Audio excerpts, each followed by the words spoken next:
ನಾವು ದೇವರ ವಾಕ್ಯವನ್ನು ಓದುವವರಾಗಿ ಆದಿಕಾಂಡ ಪುಸ್ತಕ 3ನೇ ಅಧ್ಯಾಯ ವಾಕ್ಯಗಳು 1ರಿಂದ ನಾವು ಓದುತ್ತಾ ಹೋಗೋಣ.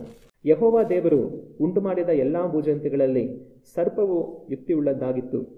ಅದು ಸ್ತ್ರೀಯ ಬಳಿಗೆ ಬಂದು, ಏನವ್ವ, ತೋಟದಲ್ಲಿರುವ ಯಾವ ಮರದ ಹಣ್ಣನ್ನು ನೀವು ತಿನ್ನಬಾರದೆಂದು ದೇವರು ಅಪ್ಪಣೆ ಕೊಟ್ಟಿರುವುದು ನಿಜವೋ ಎಂದು ಕೇಳಲು ಸ್ತ್ರೀಯು, ತೋಟದಲ್ಲಿರುವ ಮರಗಳ ಹಣ್ಣುಗಳನ್ನು ನಾವು ತಿನ್ನಬಹುದು, ಆದರೆ ತೋಟದ ಮಧ್ಯದಲ್ಲಿರುವ ಈ ಮರದ ಫಲದ ವಿಷಯವಾಗಿ ಇದನ್ನು ತಿನ್ನಲೂ ಕೂಡದು, ಮುಟ್ಟಲೂ ಕೂಡದು, ತಿಂದರೆ ಸಾಯುವಿರಿ ಎಂದು ದೇವರು ಹೇಳಿದ್ದಾನೆ ಅಂದಳು.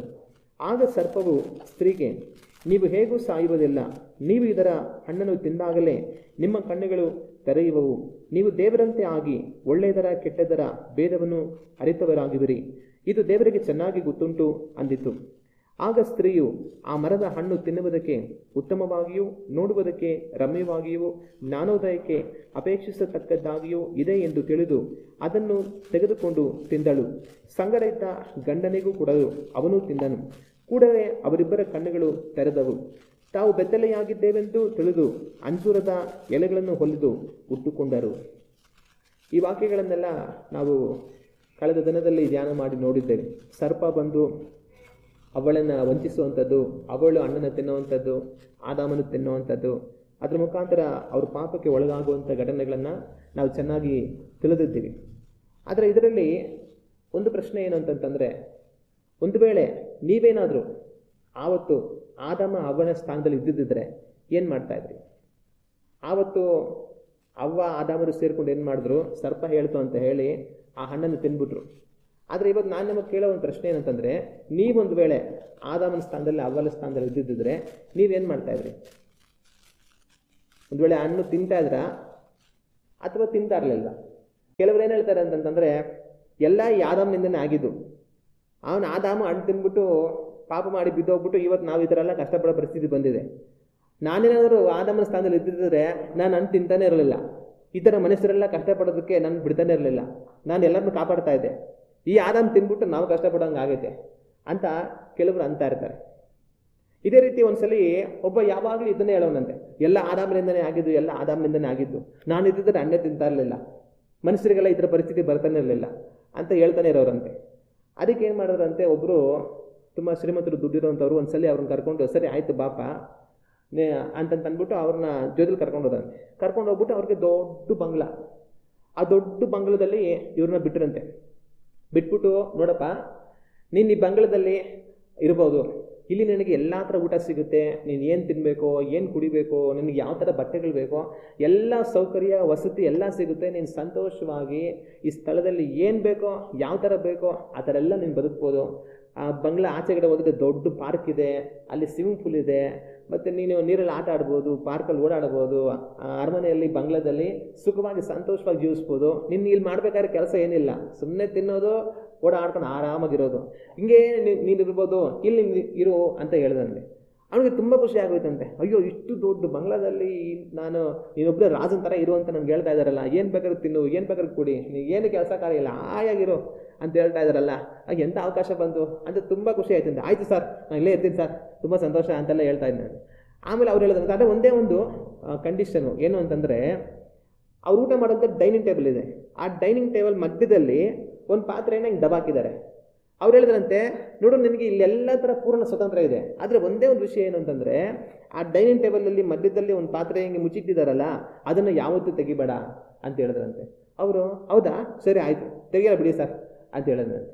ಸರಿ ಆಯ್ತು ಅಂತ ಇವ್ರು ಹೋಗ್ಬಿಟ್ರಂತೆ. ಈ ವ್ಯಕ್ತಿ ಆ ಬಂಗ್ಲೆಯಲ್ಲಿ, ಆ ದೊಡ್ಡ ಉದ್ಯಾನವನದಲ್ಲಿ ತಿನ್ಕೊಂಡು ಕುಡ್ಕೊಂಡು ಸಂತೋಷ ಓಡಾಡ್ಕೊಂಡು ಹಾಯಾಗಿ ಖುಷಿಯಾಗಿ ಜೀವನ ಮಾಡ್ತಾನೆ. ಎಲ್ಲ ಥರ ಮೀನುಗಳು, ಪಕ್ಷಿಗಳು, ಕೆಲವೊಂದು ಪ್ರಾಣಿಗಳೆಲ್ಲ ಇತ್ತು, ಎಲ್ಲ ಜೊತೆ ಓಡಾಡ್ಕೊಂಡು ಖುಷಿಯಾಗಿ ಸಂತೋಷವಾಗಿ ಹಾಯಾಗಿ ದಿನಗಳನ್ನು ಕಳೀತಾ ಇದ್ದ. ಸರಿ, ಅವನು ಪ್ರತಿ ಸಾರಿ ಬೆಳಿಗ್ಗೆ ಮಧ್ಯಾಹ್ನ ಸಾಯಂಕಾಲ ಊಟ ಮಾಡೋದಕ್ಕೆ ಅಂತ ಡೈನಿಂಗ್ ಟೇಬಲ್ ಬರ್ತಾ ಇದ್ದ.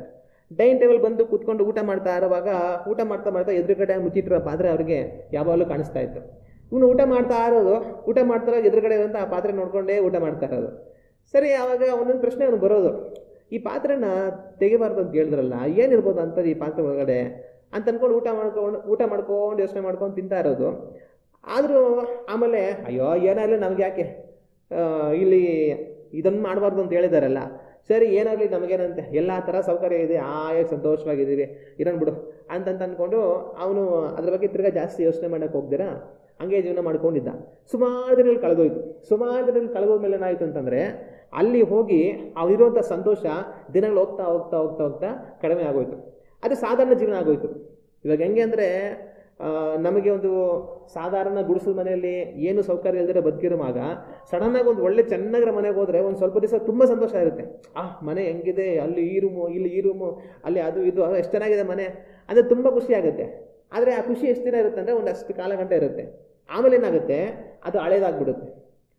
ಅದೇ ಥರನೇ ಇವ್ನಿಗೇನಂತಂದರೆ ಅಲ್ಲಿ ಹೋಗಿ ಆ ಬಂಗ್ಲಾ, ಪಾರ್ಕು, ಊಟ ವ್ಯವಸ್ಥೆ ಎಲ್ಲ ಸೌಕರ್ಯ, ಸುಖ, ಸಂತೋಷ ಎಲ್ಲ ದಿನಗಳು ಹೋಗ್ತಾ ಹೋಗ್ತಾ ಹೋಗ್ತಾ ಏನಾಗುತ್ತೆ, ಅದ್ರ ಸಂತೋಷ ನಿಧಾನಕ್ಕೆ ಕಡಿಮೆ ಆಗ್ಬಿಡುತ್ತೆ.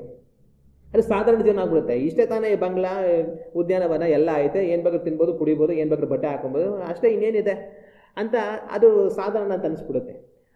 ಆದರೆ ಎಲ್ಲದರ ವಿಷಯದಲ್ಲಿ ಅವನಿಗೆ ಸಂತೋಷ ಅನ್ನೋದು ಸಾಧಾರಣ ಆಗ್ಬಿಡುತ್ತೆ. ಆದರೆ ಒಂದೇ ಒಂದು ವಿಷಯದಲ್ಲಿ ಅವನ ಒಂದು ಕುತೂಹಲ ಜಾಸ್ತಿ ಆಗುತ್ತೆ.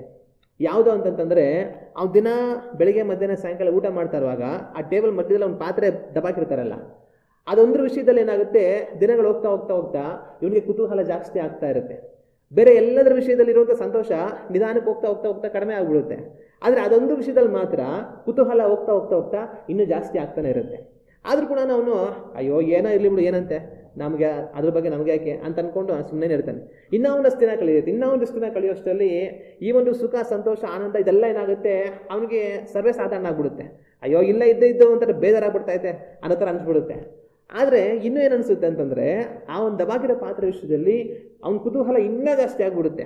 ಅವ್ನು ಎಂಥ ಒಂದು ಹಂತಕ್ಕೆ ತಲುಪಿಬಿಡ್ತಾನೆ ಅಂತಂದರೆ ಇದರಲ್ಲಿ ಏನೈತೆ ನೋಡೇ ಬಿಡ್ಬೇಕು ಅನ್ನೋಷ್ಟು ಕುತೂಹಲಕ್ಕೆ ತಾನು ಬಂದ್ಬಿಡ್ತಾನೆ. ಕೊನೆಗೆ ಒಂದು ದಿವಸ ಏನು ಮಾಡ್ತಾನೆ ಅಂತಂದರೆ ಊಟ ಮಾಡ್ತಾ ಮಧ್ಯದಲ್ಲೇ ಇದ್ಬಿಟ್ಟು ಅದು ಏನೈತೆ ನೋಡಬೇಡ ಈ ಪಾತ್ರೆಯಲ್ಲಿ ದಬಾಕಿರೋದ್ರಲ್ಲಿ ಅಂತಂದ್ಬಿಟ್ಟು ಹೋಗಿ ತೆಗೆದುಬಿಡ್ತಾನೆ. ತೆಗೆದುಬಿಟ್ಟು ನಂತರ ಅಲ್ಲಿ ಏನೂ ಇರೋದಿಲ್ಲ, ಸುಮ್ಮನೆ ಖಾಲಿ ಪಾತ್ರೆ ದಬಾಕಿರ್ತಾರೆ. ಆಮೇಲಿಂದ ಇವ್ರು ಬರ್ತಾರೆ, ನೋಡು ಈ ಪಾತ್ರೆನ ಮಾತ್ರ ತೆಗಿಬಾರ್ದು ಅಂತ ಹೇಳಿದೆ, ನೀನು ತೆಗೆದುಬಿಟ್ಟಲ್ಲ, ಇಲ್ಲಿಂದ ಹೋಗಿ ಆಚೆ ಅಂತ ಅವನ್ನ ಆಚೆ ಹಾಕ್ಬಿಡ್ತಾರೆ. ಆವಾಗ ಆದಾಮ ಅವಳಿಗೂ ಇದೇ ಆಗಿದ್ದು. ಇವತ್ತು ಯಾರಾದರೂ ಒಂದು ವೇಳೆ ಆದಾಮ ಅವನ ಸ್ಥಾನದಲ್ಲಿ ಇದ್ದಿದ್ರೆ ಹಣ್ಣು ತಿಂತಾ ಇರ್ಲಿಲ್ವ ಅಂತಂದರೆ ಖಂಡಿತ ತಿನ್ಬಿಟ್ರು ಅವರು. ಆದರೆ ಒಂದು ವೇಳೆ ಇವತ್ತು ಯಾರಾದರೂ ವಾದ ಮಾಡ್ತಾರೆ ಅಂದರೆ, ಏನು ವಾದ, ನಾನು ಆದಾಮ ಆಗಿದ್ದಿದ್ರೆ ನಾನು ತಿಂತಾ ಇರಲಿಲ್ಲ ಅಂತ ವಾದ ಮಾಡ್ತಾರೆ ಅಂತಂದರೆ ಅವರು ಒಂದು ಒಳ್ಳೆ ಕೆಲಸ ಮಾಡ್ಬೋದು.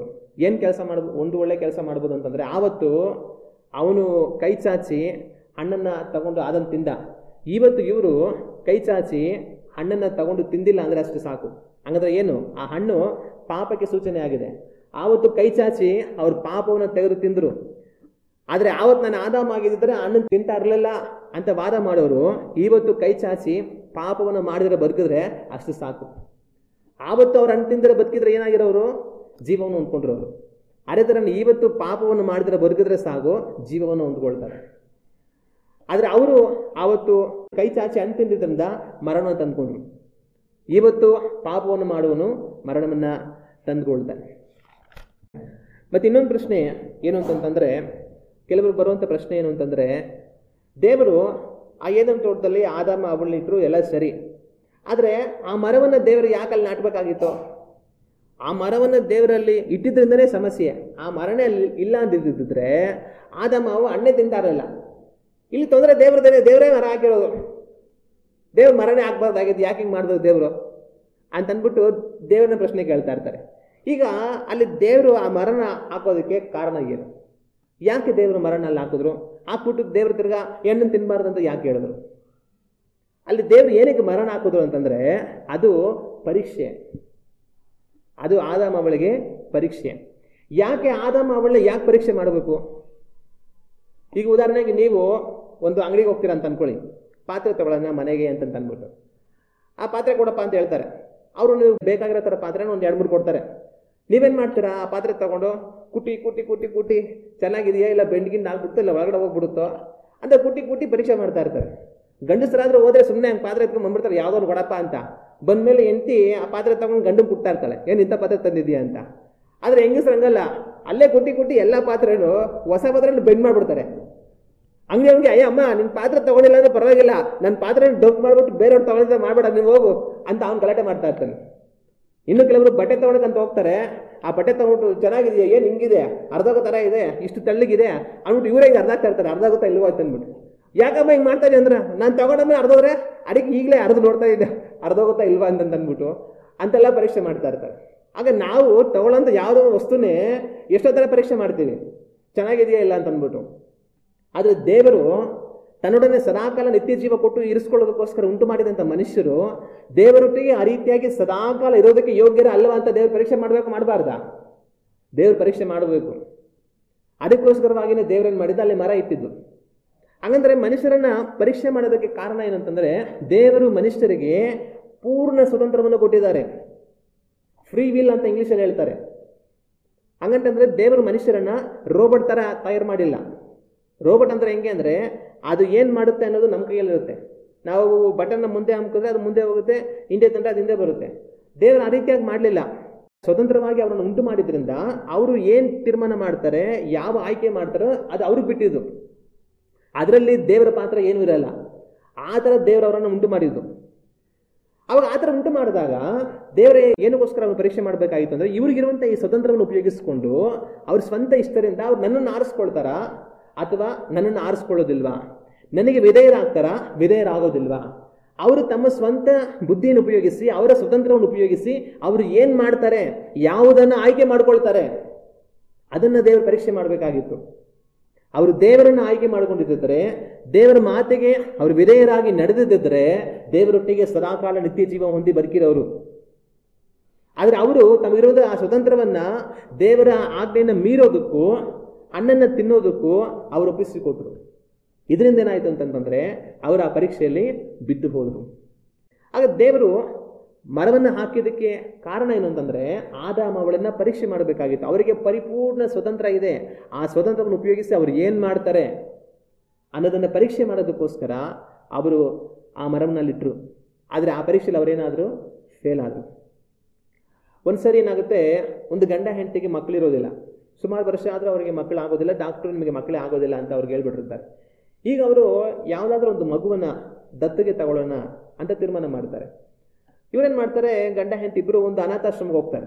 ಒಂದು ಅನಾಥಾಶ್ರಮಕ್ಕೆ ಹೋಗಿ, ಈ ಥರ ನಮಗೆ ಮಕ್ಕಳಿಲ್ಲ, ನಾವೊಂದು ಮಗುವನ್ನು ದತ್ತಕ್ಕೆ ತಗೊಳ್ತೇವೆ, ಅದರಿಂದ ನಮಗೆ ನಿಮ್ಮ ಅನಾಥಾಶ್ರಮದಲ್ಲಿ ಮಕ್ಕಳನ್ನ ತೋರಿಸಿ ಅಂತ ಹೇಳಿದಾಗ ಅವ್ರ ಮಕ್ಕಳನ್ನೆಲ್ಲ ಕರೆಸ್ತಾರೆ. ತುಂಬ ಜನ ಮಕ್ಕಳಿರ್ತಾರೆ, ಎಷ್ಟೋ ಜನ ಮಕ್ಕಳಿರ್ತಾರೆ.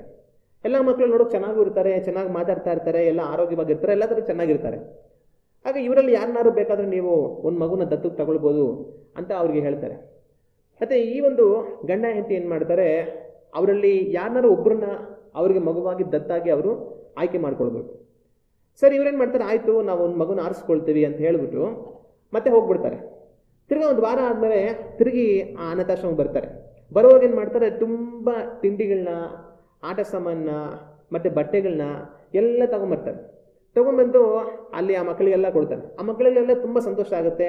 ಎಲ್ಲ ತಿಂಡಿಗಳು ತಿಂತಾರೆ, ಮತ್ತು ಬಟ್ಟೆಗಳೆಲ್ಲ ತೊಗೊಂಡು ಖುಷಿ ಪಡ್ತಾರೆ, ಆಟ ಸಾಮಾನೆಲ್ಲ ತೊಗೊಂಡು ಖುಷಿ ಪಡ್ತಾರೆ, ತುಂಬ ಸಂತೋಷ ಪಡ್ತಾರೆ. ಮತ್ತು ಇವರು ದಿನ ಎಲ್ಲ ಅವ್ರ ಜೊತೆ ಎತ್ಕೊಂಡು ಅವ್ರನ್ನ ಆಟ ಆಡಿಸ್ತಾ, ಮಾತಾಡಿಸ್ತಾ, ಕತೆಗಳು ಹೇಳ್ತಾ ಅವ್ರ ಜೊತೆ ಅವರು ಸಮಯವನ್ನು ಕಳೀತಾ ಇರ್ತಾರೆ. ದಿನ ಎಲ್ಲ ಆಗುತ್ತೆ. ಕೊನೆಗೇನು ಮಾಡ್ತಾರೆ, ಮತ್ತೆ ಹಿಂತಿರುಗಿ ಅವ್ರು ಹೋಗ್ಬಿಡ್ತಾರೆ. ತಿರ್ಗಾ ಇನ್ನೊಂದು ವಾರದಲ್ಲಿ ಮತ್ತೆ ಬರ್ತಾರೆ. ಇದೇ ಥರ ಇವರು ಸುಮಾರು ವಾರಗಳು ಮಾಡ್ತಾರೆ. ಸುಮಾರು ವಾರಗಳು ಬರೋದು, ಅವರಿಗೆ ಹೊಸ ಹೊಸ ಬಟ್ಟೆಗಳು ಕೊಡೋದು, ಹೊಸ ಹೊಸ ಆಟ ಸಾಮಾನು ಕೊಡೋದು, ತಿಂಡಿಗಳು ಕೊಡೋದು, ಹಣ್ಣುಗಳು ಕೊಡೋದು, ಅವ್ರ ಜೊತೆ ಸಮಯ ಕಳೆಯೋದು, ಆಟ ಆಡೋದು, ಅವ್ರ ಕತೆಗಳು ಹೇಳೋದು, ಅವ್ರಿಗೆ ಪ್ರೀತಿ ತೋರಿಸೋದು, ಹಿಂಗೆ ಅವ್ರ ಜೊತೆಯಲ್ಲಿ ಮಾಡ್ತಾ ಇರ್ತಾರೆ. ಈ ಮಕ್ಕಳಿಗೆಲ್ಲ ಏನಾಗುತ್ತೆ, ಇವ್ರ ಪರಿಚಯ ಆಗ್ಬಿಡುತ್ತೆ ಚೆನ್ನಾಗಿ. ಈ ಥರ ಒಬ್ಬರು ಬರ್ತಾರೆ, ವಾರ ವಾರ ತಿಂಡಿಗಳು ತರ್ತಾರೆ, ಬಟ್ಟೆಗಳು ತರ್ತಾರೆ, ನಮ್ಮನ್ನು ಆಟ ಆಡಿಸ್ತಾರೆ, ಕತೆಗಳು ಹೇಳ್ತಾರೆ ಅಂತ ಎಲ್ಲರಿಗೂ ಅವ್ರ ಮೇಲೆ ಇಷ್ಟ ಬರುತ್ತೆ. ಮತ್ತು ಅವ್ರಿಗೂ ಕೂಡ ಮಕ್ಕಳನ್ನೆಲ್ಲ ಗಮನಿಸ್ತಾ ಇದ್ದಾಗ ಮಕ್ಕಳು ಯಾರು ಹೆಂಗೆ ಅನ್ನೋಂಥ ಒಂದು ಪರಿಚಯ ಅವ್ರಿಗೂ ಕೂಡ ಆಗುತ್ತೆ. ಈ ಥರ ಸುಮಾರು ವಾರಗಳು ಕಳೆದೋದ್ಮೇಲಿಂದ ಒಂದು ವಾರ ಅವ್ರು ಏನು ಮಾಡ್ತಾರೆ ಅಂತಂದರೆ, ಇದೇ ಥರನೇ ತುಂಬ ಉಡುಗೊರೆಗಳು, ಬಟ್ಟೆಗಳು, ತಿಂಡಿಗಳು ಎಲ್ಲ ತಗೊಂಡು ತಿರ್ಗಿ ಅವರು ಅಲ್ಲಿಗೆ ಬರ್ತಾರೆ. ಬಂದ್ಬಿಟ್ಟು ಏನು ಮಾಡ್ತಾರೆ, ಮಕ್ಕಳನ್ನೆಲ್ಲ ಒಂದು ದೊಡ್ಡ ಹಾಲಲ್ಲಿ ಕುಂಡ್ರಿಸ್ಬಿಟ್ಟು ಇವರು ಮುಂದೆಗಡೆ ಆ ತಂದಿರೋಂಥ ಆ ಉಡುಗೊರೆಗಳನ್ನೆಲ್ಲ, ವಸ್ತುಗಳನ್ನೆಲ್ಲ ಈ ಕಡೆ ಒಂದಷ್ಟು ಜೋಡಿಸ್ಬಿಟ್ಟು, ಈ ಕಡೆ ಒಂದಷ್ಟು ಜೋಡಿಸ್ಬಿಟ್ಟು, ಎಲ್ಲ ಜೋಡಿಸ್ಬಿಟ್ಟು ಇವ್ರ ಮಧ್ಯದಲ್ಲಿ ಕುತ್ಕೊತಾರೆ. ಕುತ್ಕೊಂಡ್ಬಿಟ್ಟು ಏನು ಮಾಡ್ತಾರೆ, ಆ ಮಕ್ಕಳಿಗೆಲ್ಲ ಹೇಳ್ತಾರೆ, ಮಕ್ಕಳೇ ಇಲ್ಲಿ ಎಷ್ಟೊಂದು ಉಡುಗೊರೆಗಳಿದೆ, ತಿಂಡಿ ತಿನಿಸುಗಳಿದೆ, ಆಟ ಸಾಮಾನುಗಳಿದೆ, ನಿಮಗೆ ಯಾವುದಂದರೆ ತುಂಬ ಇಷ್ಟ, ನಿಮಗೆ ಯಾವುದ್ರ ಮೇಲೆ ತುಂಬ ಪ್ರೀತಿ ಇದೆ, ಅದನ್ನು ಬಂದು ನೀವು ಆರಿಸ್ಕೊಳ್ಬೋದು. ನಿಮಗೆ ಏನು ಬೇಕು ಅನ್ಸುತ್ತೋ ಅದನ್ನ ತಗೊಂಡೋಗಿ, ನಿಮಗೇನು ಬೇಕು ಅನ್ಸುತ್ತೆ ಅಂತ ನೀವು ತಗೊಳ್ತೀರ, ಅದು ನಿಂದೆ ಅಂತ ಹೇಳ್ತಾರೆ. ಸರಿ ಆಯ್ತು ಅಂತ ಮಕ್ಕಳೆಲ್ಲ ಎದ್ದು ಬರ್ತಾರೆ. ಎಲ್ಲ ಎದ್ದು ಬಂದು ನನಗೆ ಅದಿಷ್ಟ ಆಯಿತು, ನನಗೆ ಇದಿಷ್ಟ ಆಯ್ತು ಅಂತ ಎಲ್ಲ ಎತ್ತಿ ಎತ್ತಿ ಎತ್ತಿ ಎತ್ತಿ ತಗೊಂಡು ಹೋಗ್ತಾ ಇರ್ತಾರೆ. ಎಲ್ಲ ತಗೊಂಡೋಗ್ತಾರೆ, ಎಲ್ಲ ತಗೊಂಡೋಗ್ತಾರೆ. ಅದ್ರ ಕೊನೆಗೆ ಒಂದು ಮಗು ಏನು ಮಾಡುತ್ತೆ ಅಂತಂದರೆ ನೇರವಾಗಿ ಇವ್ರ ಹತ್ರನೇ ಬರುತ್ತೆ. ಇವ್ರ ಹತ್ರನೇ ಬಂದ್ಬಿಟ್ಟು ನನಗೆ ಎಲ್ಲದಕ್ಕಿಂತ ನೀವೇ ತುಂಬ ಇಷ್ಟ, ನನಗೆ ನೀವೇ ಬೇಕು ಅಂತ ಹೇಳುತ್ತೆ. ಆವಾಗ ಗಂಡ ಹೆಂಡತಿಗೆ ತುಂಬ ಸಂತೋಷ ಆಗುತ್ತೆ. ತುಂಬ ಸಂತೋಷ ಆಗಿ ಈ ಮಗುನ ನಾವು ದತ್ತು ತೊಗೊಳ್ತೀವಿ ಅಂತ ಆ ಮಗುನ ದತ್ತು ತೊಗೊಳ್ತಾರೆ. ಅಂದರೆ ಅವ್ರೇನು ಮಾಡ್ತಾರೆ, ಆ ವಸ್ತುಗಳೆಲ್ಲ ಕೊಟ್ಟು ಹುಡುಗರಿಗೆ ಕೊಟ್ಟು ಕೊಟ್ಟು ಕೊಟ್ಟು ಕೊಟ್ಟು ಅವ್ರಿಗೆ ಪ್ರೀತಿ ತೋರಿಸಿ ಅವ್ರ ಜೊತೆ ಬೆರೆತು ಒಂದಷ್ಟು ದಿವಸ ಆದಮೇಲೆ ಅವ್ರನ್ನ ಪರೀಕ್ಷೆ ಮಾಡ್ತಾರೆ. ಇವರಿಗೆ ಏನು ಬೇಕು, ಇವರಿಗೆ ನಾವು ತರುವಂಥ ಉಡುಗೊರೆಗಳಾಗಿರಲಿ ಮತ್ತೊಂದಾಗಿರಲಿ ಇವ್ರಿಗೆ ಬೇಕಾ, ಇಲ್ಲ ಇವರಿಗೆ ನಾವು ಬೇಕಾ, ಇವರು ಯಾರನ್ನು ಆರಿಸ್ಕೊಳ್ತಾರೆ, ಯಾರು ನಮ್ಮನ್ನು ಆರಿಸ್ಕೊಳ್ತಾರೋ ಅವನೇ ನಮ್ಮ ಮಗು ಅಂತ ಪರೀಕ್ಷೆ ಮಾಡ್ತಾರೆ. ಆದರೆ ಎಲ್ಲ ಮಕ್ಕಳು ಏನು ಮಾಡ್ತಾರೆ, ಬಂದು ಉಡುಗೊರೆಗಳನ್ನ ಮತ್ತೊಂದನ್ನ ಎತ್ಕೊಂಡು ಹೋಗ್ಬಿಡ್ತಾರೆ. ಆದರೆ ಒಂದು ಮಗು ಏನು ಮಾಡುತ್ತೆ, ನನಗೆ ನೀವೇ ಬೇಕು, ನೀನಂದರೆ ನನಗೆ ತುಂಬ ಇಷ್ಟ ಅಂತ ಅವರನ್ನೇ ಆರಿಸ್ಕೊಳ್ತಾರೆ. ಅವರನ್ನು ಇವ್ರ ಮಗುವಾಗಿ ತಗೊಳ್ತಾರೆ. ಇದೇ ರೀತಿಯೇ ದೇವರು ಆದಾಮ ಅವಳನ್ನು ಪರೀಕ್ಷೆ ಮಾಡಿದ್ದು. ಅವರಿಗೆ ಹಣ್ಣು ಬೇಕಾ ಇಲ್ಲ ನಾನು ಬೇಕಾ ಅಂತ ಹೇಳಿ ದೇವರು ಪರೀಕ್ಷೆ ಮಾಡಿದ್ರು. ಅವ್ರಿಗೆ ಪೂರ್ಣ ಸ್ವತಂತ್ರ ಇದೆ. ಆದರೆ ಆ ಸ್ವತಂತ್ರವನ್ನು ಉಪಯೋಗಿಸಿ ಅವರು ದೇವರ ಮಾತನ್ನು ಆರಿಸ್ಕೊಳ್ಳಿಲ್ಲ. ಹಣ್ಣು ಬೇಕು ಅಂತ ಹಣ್ಣಿನ ಕಡೆಗೆ ಅವರು ಹೊರಟು ಹೋದರು. ಈ ಕಾರಣಕ್ಕೋಸ್ಕರವಾಗಿಯೇ ದೇವರಲ್ಲಿ ಮರವನ್ನು ಹಾಕಿದರು. ಮತ್ತೆ ಇನ್ನೊಂದು ಪ್ರಶ್ನೆ ಏನು ಬರುತ್ತೆ ಅನೇಕರಿಗೆ ಅಂತಂತಂದರೆ, ಸರಿ ದೇವರೇನೋ ಅಲ್ಲಿ ಪರೀಕ್ಷೆ ಮಾಡ್ಬೇಕಂತ ಮರ ಹಾಕ್ಬಿಟ್ರು, ಆಯಿತು. ಆದರೆ ಈ ಸೈತಾನ ಅಲ್ಲಿ ಬರೋದಕ್ಕೆ ಯಾಕೆ ಬಿಡಬೇಕಾಗಿತ್ತು? ಈ ಸೈತಾನು ಏದಂತ ಊಟಕ್ಕೆ ಬಂದು ಅವ್ವ ಹತ್ರ ಮಾತಾಡಿ ಈ ಮರದಲ್ಲಿ ಹಣ್ಣಿದರೆ ತಿನ್ಬಿಡಿ ಅಂತ ಅಂದ್ಬಿಟ್ಟು ಅವ್ರನ್ನ ಪ್ರೇರೇಪಿಸೋದಕ್ಕೆ ದೇವರು ಯಾಕೆ ಅವಕಾಶ ಕೊಟ್ಟರು? ಆ ಸೈತಾನಲ್ಲಿ ಬರ್ದಿದ್ದಂಗೆ ದೇವ್ರು ತಡಿಬೋದಾಗಿತ್ತಲ್ಲ, ದೇವರು ಯಾಕೆ ಬಿಟ್ಕೊಟ್ರು ಅಂತ ಹೇಳಿದ್ರೆ, ಸೈತಾನು ಏದೇನು ತೋಟಕ್ಕೆ ಬರೋದು ದೇವ್ರಿಗೆ ಗೊತ್ತಿಲ್ವಾ? ಅವನು ಬಂದು ಅವ್ವ ಹತ್ರ ಮಾತಾಡಿ ಇವರನ್ನು ಹಣ್ಣು ತಿನ್ನೋ ಹಾಗೆ ಅವರನ್ನು ದಾರಿ ತಪ್ಪಿಸೋ ಕೆಲಸವನ್ನು ಮಾಡ್ತಾ ಇರೋವಂಥದ್ದು ದೇವರಿಗೆ ಗೊತ್ತಿಲ್ವಾ? ದೇವರಿಗೆ ಗೊತ್ತು, ಆದರೂ ದೇವರು ತಡೆದಿಲ್ಲ.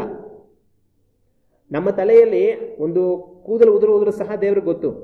ಹಿಂಗಿರುವಾಗ ಸೈತಾನ್ ಬಂದು ಆದಾಮ ಅವ್ವ ಹತ್ರ ಮಾತಾಡಕ್ಕೆ ಬರೋವಾಗ ದೇವ್ರಿಗೆ ಗೊತ್ತಿಲ್ವಾ? ದೇವ್ರಿಗೆ ಗೊತ್ತು. ಆದರೆ ದೇವ್ರು ಯಾಕೆ ತಡೆದಿಲ್ಲ ಅಂತಂತಂದರೆ, ಅದು ಪರೀಕ್ಷೆಯ ಒಂದು ಭಾಗ.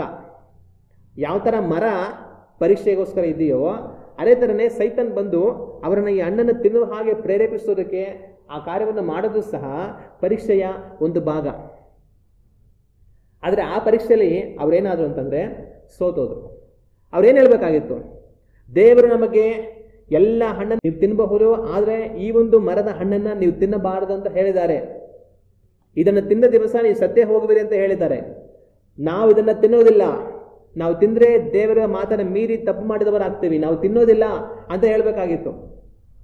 ಆದರೆ ಅವ್ರೇನು ಮಾಡಿದ್ರು? ಆ ಕೆಲಸ ಮಾಡಲಿಲ್ಲ, ತಿಂದುಬಿಟ್ರು.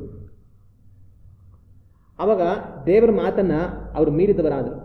ಆಗ ಅವರು ದೇವರ ಮಾತನ್ನು ಅನುಸರಿಸಿ ನಡೀತಾರೋ, ದೇವರಿಗೆ ಒಳಗಾಗ್ತಾರೋ ಇಲ್ಲವೋ ಅಂತ ಪರೀಕ್ಷೆ ಮಾಡೋದಕ್ಕೋಸ್ಕರನೇ ಆ ಮರ ಇರೋದು. ಸೈತಾನ್ ಕೂಡ ಅದಕ್ಕೋಸ್ಕರವಾಗಿಯೇ ಇರೋದು.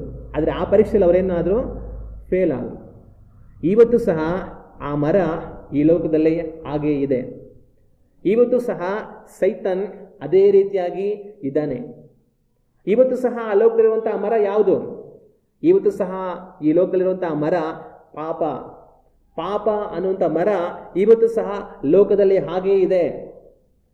ಆ ಪಾಪದ ಮರದಿಂದ ಪಾಪ ಎನ್ನುವಂಥ ಹಣ್ಣನ್ನು ತಿನ್ನುವ ಹಾಗೆ ನಮ್ಮನ್ನು ಪ್ರೇರೇಪಿಸುವಂಥ ಸೈತಾನನು ಇವತ್ತು ಸಹ ಲೋಕದಲ್ಲಿದ್ದಾನೆ. ಆವತ್ತು ದೇವರು ಸೈತಾನನನ್ನು ಕಟ್ಟಿ ಹಾಕಲಿಲ್ಲ, ಏದೇನು ತೋಟಕ್ಕೆ ಹೋಗದ ಹಾಗೆ. ಕಾರಣ ಆದಾಮ ಅವಳನ್ನು ಪರೀಕ್ಷೆ ಮಾಡಬೇಕಾಗಿತ್ತು. ಇವತ್ತು ಸಹ ಸೈತಾನನನ್ನು ದೇವರು ಕಟ್ಟಿ ಹಾಕಿಲ್ಲ, ಅವನು ಬಿಡುಗಡೆಯಿಂದ ಸುತ್ತಿ ತಿರುಗಾಡಿಕೊಂಡೇ ಇದ್ದಾನೆ. ಯಾವ ಕಾರಣಕ್ಕೆ? ನನ್ನನ್ನು ನಿಮ್ಮನ್ನು ಪರೀಕ್ಷೆ ಮಾಡೋದಕ್ಕೋಸ್ಕರ. ಆದರೆ ಆದಾಮ ಅವ್ವ ಆವತ್ತು ಸೈತಾನನ ಮಾತಿಗೆ ಅವರು ಒಪ್ಪಿ ದೇವರ ಮಾತಿಗೆ ಅವಿಧೇಯರಾಗಿ ಆ ಹಣ್ಣನ್ನು ತಿಂದ್ಬಿಟ್ರು. ಆದರೆ ಇವತ್ತು ನಾನು ನೀವು ಆ ಕೆಲಸವನ್ನು ಮಾಡಬಾರದು. ಪಾಪ ಈ ಲೋಕದಲ್ಲಿದೆ. ಪಾಪವನ್ನು ಮಾಡೋದಕ್ಕೆ ಪ್ರೇರೇಪಿಸುವಂಥ ಸೈತಾನನು ಈ ಲೋಕದಲ್ಲಿ ಇದ್ದಾನೆ. ಆದರೆ ನಾವು ಅವನ ಮಾತಿಗೆ ಕಿವಿಗೊಡದೆ ದೇವರಿಗೆ ಒಳಗಾಗಿ ಪಾಪವನ್ನು ಮಾಡದೆ ದೇವರ ವಾಕ್ಯದ ಪ್ರಕಾರ ಜೀವಿಸಬೇಕಾಗಿರುವಂಥದ್ದು ನಮ್ಮ ಕರ್ತವ್ಯ ಆಗುತ್ತೆ. ಹಲ್ಲೆಲೂಯ. ಇವತ್ತು ನಾವು ಯಾವ ರೀತಿಯಾಗಿ ಜೀವಿಸ್ತಾ ಇದ್ದೀವಿ ಅನ್ನೋದನ್ನು ಒಂದು ಕ್ಷಣ ನಾನು ನೀವು ಯೋಚನೆ ಮಾಡಬೇಕು. ಮತ್ತೊಂದು ಮುಖ್ಯವಾದ ಪ್ರಶ್ನೆ ಏನು ಅಂತಂತಂದರೆ, ಸೈತನ್ ಈ ರೀತಿಯಾಗಿ ಹೇಳ್ಬಿಟ್ಟ ಅವಳ ಹತ್ರ, ನೀವು ತಿನ್ಬೋದು ಅಂತೆಲ್ಲ ಹೇಳ್ಬಿಟ್ಟ. ಇವ್ರಿಗೂ ಸಹ ಆಯ್ತು ತಿನ್ಬೇಕು ಅನ್ನೋಂಥ ಒಂದು ಬಯಕೆ ಬಂದ್ಬಿಡ್ತು. ಈಗ ಕೈ ಚಾಚಿ ಹಣ್ಣನ್ನ ಕಿತ್ತು ತಿನ್ಬೇಕಂತ ಅವರು ಪ್ರಯತ್ನ ಮಾಡ್ತಾ ಇದ್ದಾರೆ. ಈಗ ಅವ್ರು ಕೈ ಚಾಚಿ ಹಣ್ಣನ್ನ ಕೀಳುವಾಗ ಮತ್ತೆ ಹಣ್ಣನ್ನ ತಿನ್ಬೇಕಂತ ಹೇಳಿ ಬಾಯಿಗೆ ಇಡುವಾಗ ದೇವರಿಗೆ ಅದು ಗೊತ್ತಿರುತ್ತಾ ಗೊತ್ತಿಲ್ವಾ? ದೇವರಿಗೆ ಅದು ಗೊತ್ತು.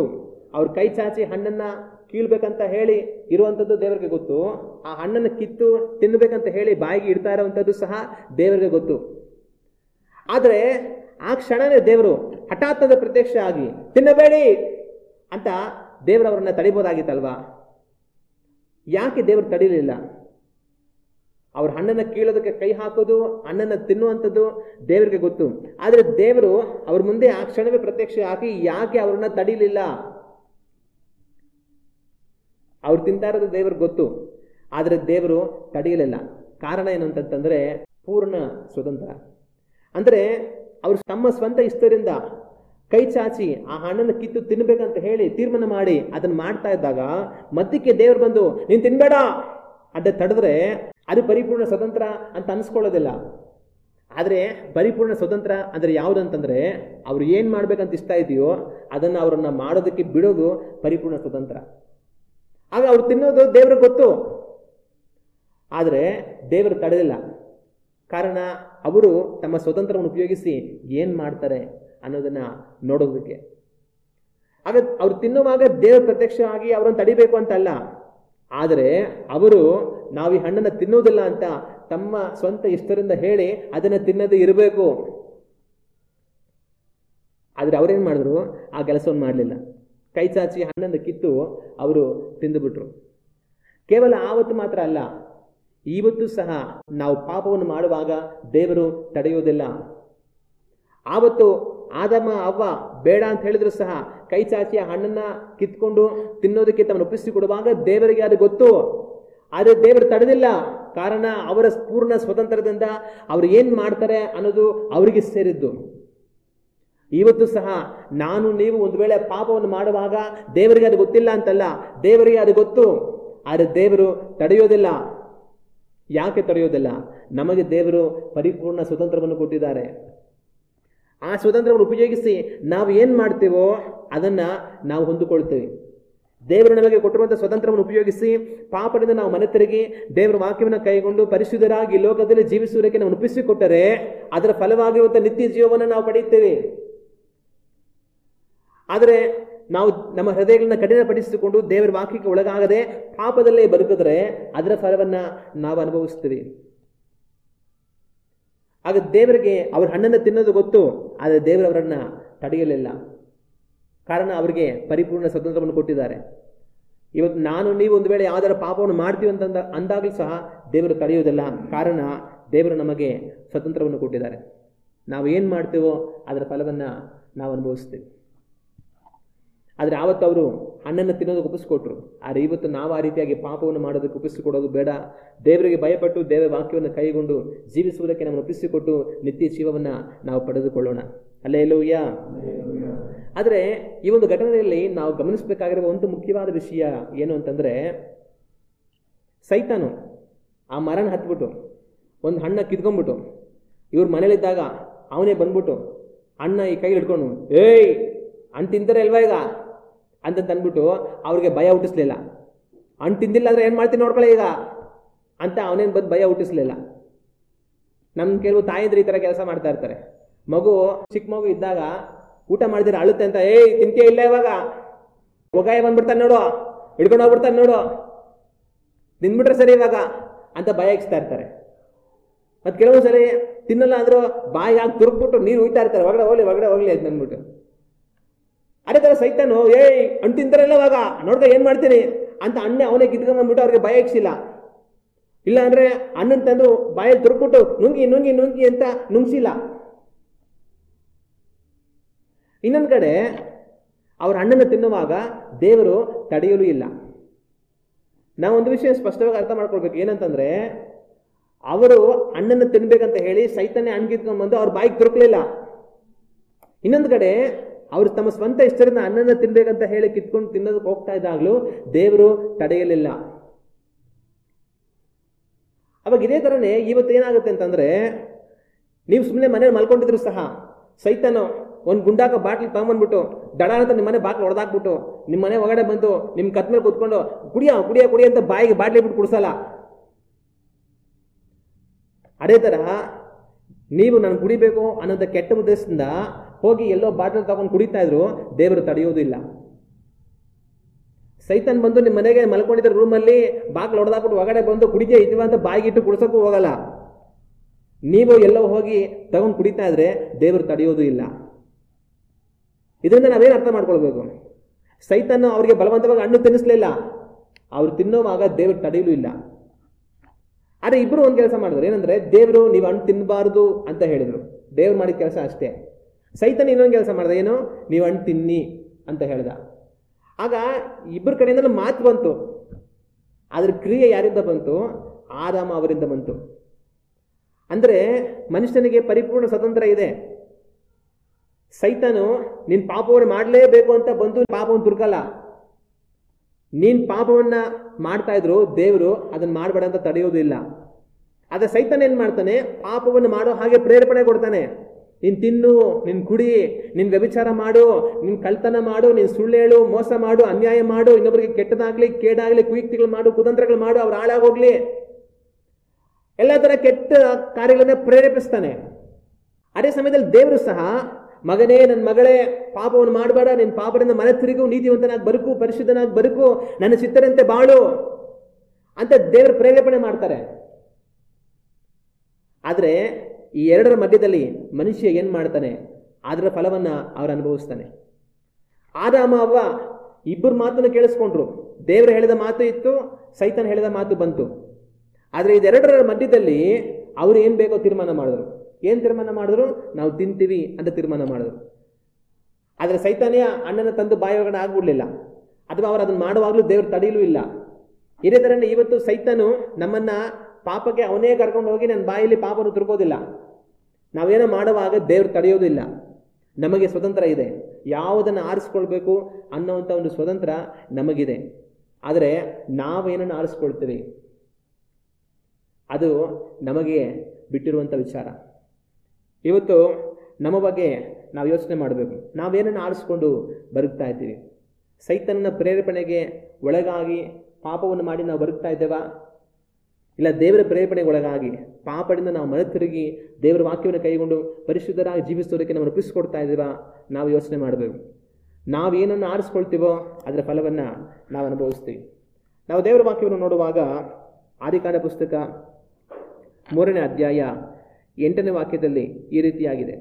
ತರುವಾಯ ಯೆಹೋವ ದೇವರು ಸಂಜೆಯ ತಂಗಾಳಿಯಲ್ಲಿ ತೋಟದೊಳಗೆ ಸಂಚರಿಸುತ್ತಿರುವಾಗ ಆ ಸ್ತ್ರೀ ಪುರುಷರು ಆತನ ಸಪ್ಪಳವನ್ನು ಕೇಳಿ ಆತನಿಗೆ ಕಾಣಿಸಬಾರದೆಂದು ತೋಟದ ಮರಗಳ ಹಿಂದೆ ಅಡಗಿಕೊಂಡರು. ಏನಾಗುತ್ತೆ? ಇವರು ಹಣ್ಣು ತಿಂದ್ಬಿಡ್ತಾರೆ. ಹಣ್ಣು ತಿಂದ ಮೇಲಿಂದ ಇವರನ್ನ ದೈವಿಕವಾದ ಒಂದು ಮಹಿಮೆ ವ್ಯಾಪಿಸಿರುತ್ತೆ. ಆ ಮಹಿಮೆ ಅವರನ್ನು ಬಿಟ್ಟು ಹೊರಟು ಹೋಗುತ್ತೆ.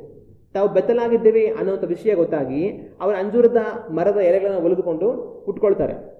ಆಮೇಲೆ ಸಂಜೆ ಆದಾಗ ಏನಾಗುತ್ತೆ? ತಂಗಾಳಿಯ ಸಮಯದಲ್ಲಿ ದೇವರು ಆ ಏದೆನ್ ತೋಟದಲ್ಲಿ ಸಂಚರಿಸ್ತಾ ಇದ್ದಾರೆ. ದೇವರು ಬಂದರು ಅನ್ನೋಂಥ ಆತನ ಹೆಜ್ಜೆಯ ಸಪ್ಪಳ ಇವರು ಕೇಳಿಸಿದ ತಕ್ಷಣ ಇವ್ರೇನು ಮಾಡ್ತಾರೆ? ಓಡೋಗಿ ಮುಚ್ಚಿಟ್ಕೊಂಡ್ಬಿಡ್ತಾರೆ. ಈ ಮನೇಲೂ ಕೂಡ ಮಕ್ಕಳು ಏನಾದ್ರು ಒಂದು ತಪ್ಪು ಮಾಡಿಬಿಟ್ಟಿದ್ರೆ ಅಪ್ಪ ಬಂದಿದ ತಕ್ಷಣ ಏನು ಮಾಡ್ತಾರೆ? ಅಪ್ಪ ಬಂದಿದ ತಕ್ಷಣ ಹಂಗೆ ಓಡೋಗಿ ಬೆಡ್ಶೀಟ್ ಮುಚ್ಕೊಂಡು ನಿದ್ದೆ ಹೊಡಿತಾ ಇರ್ತಾರೆ. ಯಾಕಂದರೆ ಎದ್ರೆ ಏನಾಗುತ್ತೆ? ಏಟು ಬೀಳುತ್ತೆ. ಏನೋ ಹಿಂಗೆ ಮಾಡಿದ್ಯಲ್ಲೋ ಅಂತ ಅಪ್ಪ ಸರಿಯಾಗಿ ಬಿಡ್ತಾರೆ. ಅದಕ್ಕೆ ಏನು ಮಾಡ್ತಾರೆ? ನಿದ್ದೆ ಬಂದಿಲ್ಲ ಅಂದ್ರೂ ಕೂಡ ಮುಚ್ಕೊಂಡ್ಬಿಟ್ಟು ಚೆನ್ನಾಗಿ ಎಷ್ಟೋ ಹೊತ್ತಾಗುತ್ತೆ ನಿದ್ದೆ ಮಾಡಿ ಅನ್ನೋ ಥರ ಮಲಗಿಬಿಟ್ಟಿರ್ತಾರೆ. ಇದೇ ಥರನೇ ಇವರು ಓಡೋಗಿ ಮುಚ್ಚಿಟ್ಕೊಂಡ್ಬಿಟ್ರು. ದೇವ್ರು ಬರ್ತಾ ಇದ್ದಾರೆ ಅನ್ನೋ ವಿಷಯ ಅವ್ರಿಗೆ ಗೊತ್ತಾದಾಗ. ಹಾಗೆ ಇಲ್ಲಿ ನಾವು ಒಂದು ಗಮನಿಸಬೇಕಾದ ವಿಷಯ ಏನಂತಂದರೆ, ದೇವರು ಯಾವಾಗ ಬಂದರು ಅಂದರೆ ಸಂಜೆಯ ತಂಗಾಳಿಯ ಸಮಯದಲ್ಲಿ ಅವರು ಬಂದರು. ಅಂದರೆ ಸಂಜೆ ಬಂದರು, ತಂಪಾಗಿರುವಂಥ ಸಮಯದಲ್ಲಿ ದೇವರು. ಆದರೆ ಇವರು ಹಣ್ಣು ಯಾವಾಗ ತಿಂದಿರ್ಬೋದು? ಇವರು ಹಣ್ಣನ್ನು ಬಹುಶಃ ಬೆಳಗ್ಗೆ ತಿಂದಿರ್ಬೋದು, ಇಲ್ಲ ಮಧ್ಯಾಹ್ನ ತಿಂದಿರ್ಬೋದು. ಯಾವುದೋ ಒಂದು ಟೈಮಲ್ಲಿ ಹಣ್ಣನ್ನು ತಿಂದಿದ್ದಾರೆ. ಹಣ್ಣು ತಿಂತಾರವಾಗ ದೇವ್ರ ಪ್ರತ್ಯಕ್ಷ ಆಗಿ ಹಣ್ಣು ತಿನ್ಬೇಡಿ ಅಂತ ಹೇಳಲಿಲ್ಲ. ಸರಿ ಹೋಗ್ಲಿ, ಅವ್ರು ಹಣ್ಣು ತಿಂದ್ಬಿಟ್ರು. ಹಣ್ಣು ತಿಂದಿದ ತಕ್ಷಣ ಹಂಗೆ ದೇವ್ರ ಪ್ರತ್ಯಕ್ಷ ಆಗಿ, ಹಣ್ಣು ಯಾಕೆ ತಿಂದ್ರಿ? ನೀವು ಮಾಡಿ ತಪ್ಪಾಯ್ತು, ನೀವು ಶಾಪಗ್ರಸ್ತರು, ನೀವು ಸತ್ತೋಗ್ತೀರಾ ಅಂತ ದೇವರು ಹಂಗೆ ನೆಕ್ಸ್ಟ್ ಕ್ಷಣ ಪ್ರತ್ಯಕ್ಷ ಆಗಿ ಆಗಲೂ ದೇವರು ಏನು ಹೇಳಿಲ್ಲ. ಆದರೆ ಇವರು ಹಣ್ಣು ತಿಂದು ಎಷ್ಟೋ ಸಮಯ ಕಳೆದಿದೆ. ಹಣ್ಣು ತಿಂದ ಮೇಲೆ ಇವರನ್ನ ಮರೆ ಮಾಡಿದ್ದಂತಹ ಆ ದೇವರ ಮಹಿಮೆ ಹೊರಟು ಹೋಗಿದೆ. ನಾವು ಬೆತ್ತಲಾಗಿದ್ದೀವಿ ಅನ್ನೋಂಥ ಒಂದು ವಿಷಯ ಅವ್ರಿಗೆ ಅರ್ಥ ಆಗಿದೆ. ಅವ್ರನ್ನ ನೋಡಿ ಅವರಿಗೆ ಒಂಥರ ಅಸಹ್ಯ ಆಗಿದೆ. ಅಯ್ಯೋ, ನಾವು ಏನು ಮಾಡಿಬಿಟ್ವಿ, ದೇವ್ರು ನಮಗೆ ಹೇಳಿದ್ರು ಹಣ್ಣು ತಿನ್ನಬಾರ್ದು ಅಂತ ಅಂದ್ಬಿಟ್ಟು, ತಿಂದಿದ ದಿವಸ ನೀವು ಸತ್ಯ ಹೋಗುವೆ ಅಂತ ಹೇಳಿದ್ರು, ಆದ್ರೆ ನಾವು ಆ ಸರ್ಪದ ಮಾತು ಕೇಳ್ಕೊಂಡು ತಿಂದ್ಬಿಟ್ವಿ. ಈಗ ನಮ್ಮನ್ನ ಮರೆ ಮಾಡಿದಂಥ ಒಂದು ದೈವಿಕ ಮಹಿಮೆ ನಮ್ಮನ್ನು ಬಿಟ್ಟು ಹೋಗಿದೆ. ನಾವು ಬೆತ್ತಲಾಗಿದ್ದೇವಲ್ಲ, ಅಯ್ಯೋ ಏನ್ ಮಾಡೋದು ಅಂತ ಆದಾಮ ಅವಳಿಗೆ ದೊಡ್ಡ ಆತಂಕ ಎದುರಾಗಿರುತ್ತೆ. ಕೊನೆಗೆ ಅವರೇ ಒಂದು ಯೋಚನೆ ಮಾಡ್ತಾರೆ, ನಾವೇನ್ ಮಾಡೋಣ, ಅಯ್ಯೋ ದೇವ್ರು ಬಂದ್ರೆ ಏನ್ ಮಾಡೋದು, ಅವ್ರಿಗೇನು ಉತ್ತರ ಕೊಡೋದು ಅಂತ ಎಷ್ಟೋ ಗಾಬರಿಗೊಂಡಿರ್ತಾರೆ. ಕೊನೆಗೆ ಒಂದು ಯೋಚನೆ ಮಾಡ್ತಾರೆ, ಎಲೆಗಳಿದೆ ಈ ಮರದಲ್ಲಿ ದೊಡ್ಡ ದೊಡ್ಡದಾಗಿ, ಆ ಎಲೆಗಳನ್ನ ತಗೊಂಡು ಅದನ್ನ ಒಳೆದ್ಬಿಟ್ಟು ನಾವೇ ಒಂದು ಬಟ್ಟೆ ತರ ಮಾಡ್ಕೊಂಡ್ಬಿಡೋಣ ಅಂತ ಅದನ್ನ ತಗೊಂಡು ಒಲೆದು ಬಟ್ಟೆ ತರ ಮಾಡ್ಕೊಂಡು ಅವ್ರನ್ನ ಮರೆ ಮಾಡ್ಕೊಳ್ತಾರೆ. ಕೊನೆಗೆ ಏನ್ ಮಾಡ್ತಾರೆ, ಇಬ್ರು ಕೂತ್ಕೊಂಡು ಮಾತಾಡ್ತಾ ಇರ್ತಾರೆ. ಅಯ್ಯೋ ಏನ್ ಹಿಂಗಾಗೋಯ್ತಲ್ಲ, ಅಯ್ಯೋ ದೇವ್ರು ಬಂದ್ರೆ ಏನ್ ಮಾಡೋದು, ನಾವ್ ಯಾಕೆ ತಿನ್ಬಾರ್ದಾಗಿತ್ತು, ಅಯ್ಯೋ ಏನಾಗುತ್ತೋ ಏನೋ, ನಮ್ಮನ್ನ ಮರೆ ಮಾಡಿದಂತ ದೇವ್ರ ಮಹಿಮೆ ಹೊರಟಾಯ್ತು, ನಾವೇನ್ ಹಿಂಗಾಗ್ಬಿಟ್ಟಿದ್ದೀವಿ ಅಯ್ಯೋ ಅಂತ ಕೂತ್ಕೊಂಡು ಇಬ್ರು ಒಬ್ರಿಗೊಬ್ರು ಮಾತಾಡ್ತಾ ಇರ್ತಾರೆ. ಅಷ್ಟರಲ್ಲೇ ಶಬ್ದ. ಏನ್ ಶಬ್ದ? ಯಾರೋ ನಡೆದು ಬರುವ ಶಬ್ದ. ಅವ್ರಿಗೆ ಅರ್ಥ ಆಗೋಯ್ತು ದೇವ್ರೇ ಬರ್ತಾ ಇರೋದಂತ. ಅಯ್ಯೋ ದೇವ್ರು ಬಂದ್ಬಿಟ್ರು ಎದ್ದು ಓಡಂಗೆ ಇಬ್ರು ಓಡಿ ಎಲ್ಲ ಮರದ ಮುಂದೆ ಮುಚ್ಕೊಂಡ್ಬಿಟ್ರು. ಆಗ ಅವ್ರ ಹಣ್ಣು ತಿಂದಂತ ಮರುಕ್ಷಣವೇ ದೇವ್ರ ಪ್ರತ್ಯಕ್ಷ ಆಗಿ ನೀವು ಯಾಕೆ ತಿಂದ್ರಿ ಅಂತ ಅವ್ರಿಗೆ ಶಾಪ ಕೊಟ್ಟಿಲ್ಲ. ದೇವ್ರು ಸಹಜವಾಗಿ ಯಾವಾಗ್ಲೂ ಬರೋತರ ಸಂಜೆ ಬಂದರು. ಆಗ ಅವ್ರು ಹಣ್ಣು ತಿಂದು ಎಷ್ಟೋ ಸಮಯ ಆಗ್ಬಿಟ್ಟಿದೆ. ಹಣ್ಣು ತಿಂದು ನಾವು ಬೆತ್ತಲಾಗಿದ್ದೀವಿ ಅಂತ ತಿಳ್ಕೊಂಡು ಅವ್ರ ಎಲೆಗಳು ತಗೊಂಡು ಉಟ್ಕೊಂಡು ಎಲ್ಲ ಮಾಡಿ ಅವ್ರ ತಪ್ಪನ್ನ ಮರೆ ಮಾಡೋದಕ್ಕೆ ಏನೋ ಮಾಡಿದ್ದಾರೆ. ಆದ್ರೆ ಆಮೇಲೆ ದೇವ್ರು ಬರುವಂತ ಸಮಯದಲ್ಲಿ ಅವ್ರು ಬಂದರು. ಆಗ ಇದರಿಂದ ನಾವು ಏನರ್ಥ ಮಾಡ್ಕೊಳ್ಬೇಕು ಅಂತಂದ್ರೆ, ದೇವರು ಪಾಪವನ್ನು ಮಾಡಿದ ಒಡನೆ ಹಂಗೆ ಪ್ರತ್ಯಕ್ಷ ಆಗಿ ಶಾಪ ಕೊಡೋದಿಲ್ಲ. ಅವ್ರ ಹಣ್ಣನ್ನು ತಿಂದುಬಿಟ್ಟ ಒಡನೆಯೇ ಅಲ್ಲೇ ಪ್ರತ್ಯಕ್ಷ ಆಗಿ ದೇವ್ರ ಶಾಪ ಏನು ಹಾಕಿಲ್ಲ ಅವ್ರಿಗೆ. ದೇವರೊಂದು ಸಮಯ ಆದ ನಂತರ ಅವ್ರು ಬರುವಾಗ ಸಂಜೆಯಲ್ಲಿ ಅವ್ರು ಬಂದರು. ಇವತ್ತು ಸಹ ಅದೇ ರೀತಿಯಾಗಿ ದೇವರನ್ನು ನಂಬಿದವರಾಗಿ ನಾವು ಪಾಪವನ್ನು ಮಾಡುವಾಗ ಒಡನೆ ದೇವರು ಪ್ರತ್ಯಕ್ಷ ಆಗಿ ನಿನಗೆ ಮಾಡ್ಬಿಟ್ಟಲ್ಲ ಅಂತ ದೇವರು ಶಾಪ ಹಾಕೋದಿಲ್ಲ. ಆದ್ರೆ ಅನೇಕರು ಏನ್ ಮಾಡ್ತಾರೆ ಅಂದ್ರೆ ಇದನ್ನೇ ದುರುಪಯೋಗ ಮಾಡ್ಕೊಳ್ತಾರೆ. ಏನ್ ದುರುಪಯೋಗ ಮಾಡ್ಕೊಳ್ತಾರೆ? ನಾವೇನೋ ಒಂದು ಪಾಪ ಮಾಡ್ತಾ ಇದ್ದೀವಿ, ದೇವ್ರು ಏನು ಕೇಳ್ತಾ ಇಲ್ಲ, ದೇವ್ರು ಏನು ಮಾತಾಡ್ತಾ ಇಲ್ಲ, ಆಗ ನಾವು ಪಾಪ ಮಾಡಿದ್ರೆ ಏನು ತೊಂದರೆ ಇಲ್ಲ ಅನ್ಸುತ್ತೆ, ನಾವು ಹಿಂಗೆ ಮಾಡ್ಕೊಂಡು ಹೋಗ್ತಾ ಇರ್ಬೋದು ಅಂತ ದೇವರು ಏನನ್ನು ಕೇಳ್ತಾ ಇಲ್ಲ ಅಂತ ಹೇಳಿ ಅವರು ಪಾಪ ಮಾಡ್ಕೊಂಡು ಹೋಗುವಂಥವ್ರನ್ನೇ ನಾವು ಎಷ್ಟೋ ಜನ ನೋಡ್ಬೋದು. ದೇವರ ವಾಕ್ಯದಲ್ಲಿ ಅರಸನಾಗಿರುವಂಥ ದಾವೀದನು ಪಾಪವನ್ನು ಮಾಡ್ತಾನೆ. ಬತ್ಷೆಬೆಯಲ್ಲಿ ಪಾಪವನ್ನು ಮಾಡಿ ಆನಂತರ ಬತ್ಷೆಬೆಯಲ್ಲಿ ಪಾಪವನ್ನು ಮಾಡಿದ ದಿನವೇ ದೇವರು ನಾತಾನನನ್ನ ತನ್ನ ಹತ್ರ ಕಳಿಸ್ಲಿಲ್ಲ. ದಾವೀದನೇ, ನೀನ್ ಇವತ್ತು ಮಾಡಿದ್ದ ಕೆಲಸ ಎಂಥದ್ದು ಅಂತ ದೇವರು ಹೇಳಿಸ್ಲಿಲ್ಲ. ತಿರ್ಗಾ ಅದಾದ ನಂತರ ಒಂದಷ್ಟು ದಿನಗಳು ಕಳೆದ ಮೇಲೆ ಅವನಿಗೊಂದು ಸುದ್ದಿ ಬಂತು, ಹಾಗೆ ಗರ್ಭಿಣಿ ಆಗ್ಬಿಟ್ಟಿದ್ದಾಳೆ ಅಂತ. ಆವಾಗಲೂ ದೇವರು ನಾತಾನನ್ನು ಕಳಿಸ್ಲಿಲ್ಲ, ನೀನ್ ಎಂತ ಕೆಲಸ ಮಾಡಿದೆ ಅಂತ. ಕೊನೆಗೆ ಇವನೇನ್ ಮಾಡ್ತಾನೆ, ಇದನ್ನೇನಾದ್ರೂ ಮಾಡ್ಬೇಕಲ್ಲ ಅಂತ ಅಂದ್ಬಿಟ್ಟು ಊರಿಯನನ್ನ ಕರೆ ಕಳುಹಿಸಿ ಅವನಿಗೆ ತಿಂದು ಕುಡಿಸಿ ಅವನನ್ನು ಮನೆ ಕಳಿಸುವಂತ ಪ್ರಯತ್ನ ಮಾಡ್ತಾನೆ. ಆ ಪ್ರಯತ್ನವೂ ಸಹ ಸಫಲ ಆಗೋದಿಲ್ಲ. ಕೊನೆಗೆ ಅವನ ಕೈಯಲ್ಲೇ ಮರಣ ಪತ್ರವನ್ನು ಕೊಟ್ಟು ಕಳುಹಿಸ್ತಾನೆ, ಇವನನ್ನ ಮುಂದೆ ಕೊಲ್ಲಿಸ್ಬಿಡಿ ಅಂತ. ಇದೆಲ್ಲ ಆದ್ಮೇಲೆ ಸಹ ದೇವರು ಬಂದಿಲ್ಲ, ನಾತಾನನನ್ನು ದೇವರು ಕಳಿಸಿಲ್ಲ. ಯಾಕೆ ಈ ಥರ ಎಲ್ಲ ಮಾಡ್ತಾ ಇದ್ದೀನಿ ನೀನು ಅಂತ ಅಂದ್ಬಿಟ್ಟು ಕೊನೆಗೆ ಅವನ ಮುಂದೆ ನೆನೆಸಿ ಯುದ್ಧದಲ್ಲಿ ಸಾಯಿಸ್ಬಿಡ್ತಾರೆ. ಅದಾದ್ಮೇಲೆ ಇವನೇನ್ ಮಾಡೋದು, ಅಯ್ಯೋ ಊರಿಯ ಸತ್ತೋಗ್ಬಿಟ್ನಲ್ಲ ಪಾಪ, ಅವನ ಹೆಂಡತಿ ಗರ್ಭಿಣಿ, ಆಕೆಗೆ ಯಾರು ದಿಕ್ಕು, ನಾನೇ ಆಕೆಯನ್ನು ಮದುವೆ ಮಾಡ್ಕೊಳ್ತೀನಿ, ಆ ಮಗುಗೆ ನಾನೇ ತಂದೆ ಆಗಿರ್ತೀನಿ ಅಂತ ಹೇಳ್ಕೊಂಡು ಮದುವೆ ಮಾಡ್ಕೊಂಡ. ಇವಾಗ ಜನಗಳ ಮುಂದೆ ಎಲ್ಲ ಏನು, ದಾವಿದ ಎಷ್ಟೊಳ್ಳೆನ್ ಪಾಪ, ಆಯ್ಮ ಗರ್ಭಿಣಿಯಾಗಿ ಗಂಡ ಸತ್ತೋದ್ರೆ ದಾವಿದನೇ ರಾಜನೇ ಮದುವೆ ಆಗ್ಬಿಡ್ತಾ ಇದ್ದಾನೆ ಅನ್ನೋಂಥ ಒಂದು ಒಳ್ಳೆ ಭಾವನೆ ಸಮಾಜದಲ್ಲಿ. ಆದ್ರೆ ಅಲ್ಲಿ ನಡೀತಾ ಇರೋ ವಿಷಯ ಏನು, ಅದು ದೇವರು ಮಾತ್ರ ಗೊತ್ತು. ತಾನೇ ಕೊಲ್ಲಿಸಿ ತಾನೇ ತನ್ನ ಹೆಂಡತಿಯಾಗಿ ತಗೊಳ್ತಾ ಇದ್ದಾನೆ, ಇದು ಯಾರಿಗೂ ಗೊತ್ತಿಲ್ಲ. ಆದ್ರೆ ಆಗ್ಲೂ ಸಹ ದೇವರು ನಾತನನ್ನ ಕಳುಹಿಸಲಿಲ್ಲ. ಕೊನೆಗೇನಾಯ್ತು, ಹಿಂಗೆ ಆಗಿ ಸುಮಾರು ಕಾಲಗಳಾಗೋಯ್ತು. ಸುಮಾರು ಕಾಲಗಳು ಆಗಿ ಹೋಗಿ ಆಕೆ ಮಗುವನ್ನು ಸಹ ಎತ್ತಳು. ಅಷ್ಟಲ್ಲಿ ದಾವಿದ ಎಲ್ಲ ಮುಗಿದೋಯ್ತು, ಮತ್ತೆ ಇನ್ನೇನು ಸಮಸ್ಯೆ ಇಲ್ಲ ಅನ್ಸುತ್ತೆ ಅಂತ ಅವ್ನು ನಡೆದಿದ್ದನ್ನೆಲ್ಲ ಮರೆತೋಗಿ ಸುಮ್ಮನಾಗ್ಬಿಟ್ಟಿದ್ದಾನೆ. ಆದ್ರೆ ಆಗ ದೇವರು ನಾತಾನನನ್ನ ಕಳುಹಿಸ್ತಾರೆ. ಒಬ್ಬ ಶ್ರೀಮಂತನ ಮನೆಯಲ್ಲಿ ಎಷ್ಟೋ ಕುರಿಗಳಿತ್ತು. ಅವನ ಮನೆಗೆ ಬಂದಂತ ಅತಿಥಿಗೆ ಊಟ ಮಾಡೋದಕ್ಕೆ ಅವನು ತನ್ನ ಕುರಿನ ತೆಗೆದುಕೊಳ್ಳಿಕ್ಕೆ ಇಷ್ಟ ಇಲ್ಲದೆ ಬಡವನ ಒಂದೇ ಒಂದು ಮನೆಯಲ್ಲಿದ್ದಂಥ ಕುರಿನ ತಗೊಂಡು ಅವನು ಅಡಿಗೆ ಮಾಡಿಸ್ದ ಅಂದಾಗ ದಾವಿದನಿಗೆ ತುಂಬಾ ಕೋಪ ಬರುತ್ತೆ. ಯಾರವನು, ಅಂತ ಹೇಳಿದಾಗ ನೀನೇ ಅವನು ಅಂತ ದೇವರು ಹೇಳಿಸ್ತಾರೆ. ಆಗ ದಾವಿದ ಯಾವುದೋ ಒಂದು ಪಾಪವನ್ನು ಮಾಡಿದ ಒಡನೆ ಹಂಗೆ ಪ್ರತ್ಯಕ್ಷ ಆಗಿ ದೇವರು ತನ್ನನ್ನು ಖಂಡಿಸಲಿಲ್ಲ. ಆದ್ರೆ ದಾವಿದ ಏನ್ ಮಾಡ್ದ? ತಪ್ಪ ಮೇಲ್ ತಪ್ಪು ಮಾಡ್ಕೊಂಡೇ ಹೋದ. ನಮ್ಮ ಕರ್ತನಾದ ಯೇಸು ಕ್ರಿಸ್ತನ ಜೊತೆಯಲ್ಲಿ ಇಸ್ಕರಿಯೋತ ಯೂದ ಇದ್ದ. ಅವನು ಹಣವನ್ನು ಕದ್ಕೊಳ್ತಾ ಇದ್ದ. ಹಣವನ್ನು ಕದ್ಕೊಂತಾನೆ ಇದ್ದ. ಎಷ್ಟೋ ಸಾರಿ ಯೇಸು ಕ್ರಿಸ್ತನಿಗೆ ಬಂದಂತ ಕಾಣಿಕೆಯಲ್ಲಿ ತಾನು ಹಣವನ್ನು ಕದ್ಕೊಂಡಿದ್ದಾನೆ. ಆದರೆ ಯೇಸು ಕ್ರಿಸ್ತನು ಪರೋಕ್ಷವಾಗಿ ಹೇಳಿದ್ರು, ನಾನು ನಿಮ್ಮನ್ನು ಆರಿಸಿಕೊಂಡನಲ್ಲ, ನಿಮ್ಮಲ್ಲಿ ಒಬ್ಬನು ಸೈತಾನನಿಗೆ ಸೇರಿದವನು ಅಂತ ಹೇಳಿದ್ರು. ಕಡೆಗೆ ತಾನೇನ್ ಮಾಡಿದ? ಯೇಸು ಕ್ರಿಸ್ತನನ್ನೇ ತೋರಿಸಿಕೊಟ್ಟು ಕೊನೆಗೆ ತನ್ನನ್ನೇ ತಾನು ನಾಶಪಡಿಸಿಕೊಂಡ. ಆಗ ಒಂದು ಪಾಪವನ್ನ ನಾವು ಮಾಡ್ತೀವಿ ಅಂದಿದ ಮಾತ್ರಕ್ಕೇನೆ ದೇವರು ಆ ಕ್ಷಣವೇ ಅಲ್ಲೇ ಪ್ರತ್ಯಕ್ಷ ಆಗಿ ದೇವರು ಹಾಗೆ ಖಂಡನೆ ಮಾಡಿಬಿಡೋದಿಲ್ಲ. ಇವರು ಹಣ್ಣನ್ನು ತಿನ್ನಿದ ಕ್ಷಣವೇ ದೇವ್ರು ಪ್ರತ್ಯಕ್ಷ ಆಗಿ ಯಾಕೆ ಹಣ್ಣು ತಿಂದ್ರಿ ಅಂತ ದೇವರು ಅವ್ರೇನು ಕೇಳ್ಬಿಡ್ಲಿಲ್ಲ. ದೇವರು ಸಂಜೆಯಲ್ಲಿ ಬಂದರು. ಹಾಗಾದ್ರೆ ದೇವ್ರು ಗೊತ್ತಿರಲಿಲ್ವ ಅವ್ರು ಹಣ್ಣು ತಿನ್ಬಿಟ್ಟಿದ್ದಾರೆ ಅಂತ? ದೇವ್ರಿಗೆ ಗೊತ್ತಿತ್ತು, ಆದರೂ ದೇವರು ಸಂಜೆಯಲ್ಲಿ ಬಂದರು. ಇವತ್ತು ನಾನು ನೀವು ಏನೋ ಒಂದು ಪಾಪವನ್ನು ಮಾಡಿದ ತಕ್ಷಣ ದೇವರು ಅಲ್ಲೇ ಪ್ರತ್ಯಕ್ಷ ಆಗಿ ನಮ್ಮನ್ನು ಖಂಡಿಸಿಬಿಡೋದಿಲ್ಲ. ಆದರೆ ಅನೇಕರು ಏನು ಮಾಡ್ತಾರೆ ಅಂದರೆ ಇದನ್ನೇ ದುರುಪಯೋಗ ಮಾಡ್ಕೊಳ್ತಾರೆ. ನಾವೇನೋ ಪಾಪ ಮಾಡ್ತಾ ಇದ್ದೀವಿ, ದೇವ್ರು ಏನು ಮಾತಾಡ್ತಾ ಇಲ್ಲ. ನಾವೇನೋ ಪಾಪ ಮಾಡ್ತಾ ಇದ್ದೀವಿ, ದೇವ್ರು ಏನು ಕೇಳ್ತಾ ಇಲ್ಲ, ದೇವ್ರು ಏನು ಅಂತ ಇಲ್ಲ.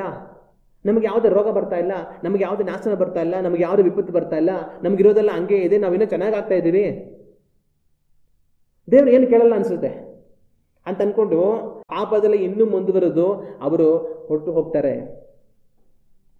ಇವತ್ತು ಒಂದು ವೇಳೆ ನಾವು ಯಾವುದೋ ಒಂದು ಪಾಪದಲ್ಲಿ ಬದುಕ್ತಾ ಇದ್ದೀವಿ ಅಂದ್ರೆ, ಯಾವುದೋ ಒಂದು ತಪ್ಪು ನಮ್ಮಲ್ಲಿ ಇವತ್ತು ಇದೆ ಅಂತಂದ್ರೆ, ದೇವರು ಇದುವರೆಗೂ ಅದನ್ನು ಕೇಳಲಿಲ್ಲ ಅಂತಂತಂದ್ರೆ ದೇವರಿಗೆ ಗೊತ್ತಿಲ್ಲ ಅಂತಲ್ಲ, ಆದ್ರೆ ದೇವರು ಮನೆ ತಿರುಗೋದಕ್ಕೆ ಅವಕಾಶಗಳನ್ನು ಕೊಡ್ತಾ ಇದ್ದಾರೆ ಅಂತ, ದೇವರು ಮನೆ ತಿರುಗೋದಕ್ಕೆ ಕೃಪಾ ಕಾರ್ಯಗಳನ್ನು ಕೊಡ್ತಾ ಇದ್ದಾರೆ ಅಂತ.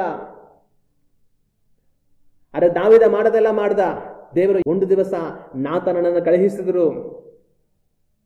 ಒಂದು ದಿವಸ ದೇವರು ನನ್ನನ್ನು ನಿಮ್ಮನ್ನ ಲೆಕ್ಕ ಕೇಳುವಂತ ಕಾಲ ಬರುತ್ತೆ. ಇವತ್ತು ನಾವು ಯಾವುದೋ ಪಾಪದಲ್ಲಿ ಬದುಕ್ತಾ ಇದ್ರು ದೇವರು ಕೇಳದೇ ಇರಬಹುದು, ದೇವರು ವಿಚಾರಿಸದೇ ಇರಬಹುದು, ಅದಕ್ಕೆ ತಕ್ಕ ದಂಡನೆ ಆ ಕ್ಷಣವೇ ನಮಗೆ ಬರೆದಿರೇ ಇರಬಹುದು. ನಮಗೇನು ಆಗ್ತಾ ಇಲ್ಲ, ನಮಗಿರೋದೆಲ್ಲ ಚೆನ್ನಾಗೇ ಇದ್ದೀವಿ, ನಾವು ಚೆನ್ನಾಗೇ ಇದ್ದೀವಿ, ದೇವರು ನಾವು ಯಾವುದೇ ಪಾಪ ಮಾಡಿದ್ರು ಏನು ಮಾಡೋದಿಲ್ಲ ಅಂತ ಅನ್ಕೊಂಡು ನಾವು ಅದರಲ್ಲೇ ಮುಂದುವರೆದ್ರೆ, ಅದರಲ್ಲೇ ಮುಂದುವರಿಬೇಕು ಅನ್ನೋದಕ್ಕೋಸ್ಕರ ದೇವರು ಅದನ್ನ ಮಾಡ್ತಾ ಇಲ್ಲ. ಆದ್ರೆ ನಮ್ಮನ್ನು ನಾಶಪಡಿಸೋದು ದೇವರಿಗೆ ಇಷ್ಟ ಇಲ್ಲ, ನಾವು ಹಾಳಾಗಿ ಹೋದ ದೇವರಿಗೆ ಇಷ್ಟ ಇಲ್ಲ. ದೇವರು ನಾವು ಮನೆ ತಿರುಗಬೇಕಂತ ಹೇಳಿ ಕಾಲ ಅವಕಾಶಗಳನ್ನು ಕೊಡ್ತಾ ಇದ್ದಾರೆ. ಆದ್ರೆ ಆ ಕಾಲ ಅವಕಾಶ ಸದಾಕಾಲ ಇರೋದಿಲ್ಲ.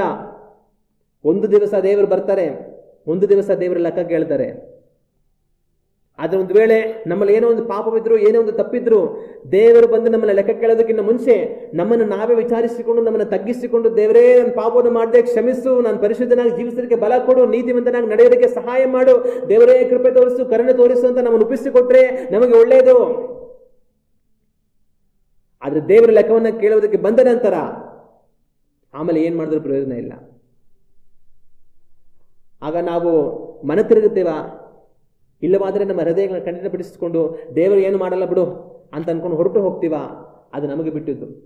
ಮನ ತಿರುಗುವವನು ಅದನ್ನು ಬರುವಾಗ ಕೃಪೆಯನ್ನು ಹೊಂದ್ಕೊಳ್ತಾನೆ.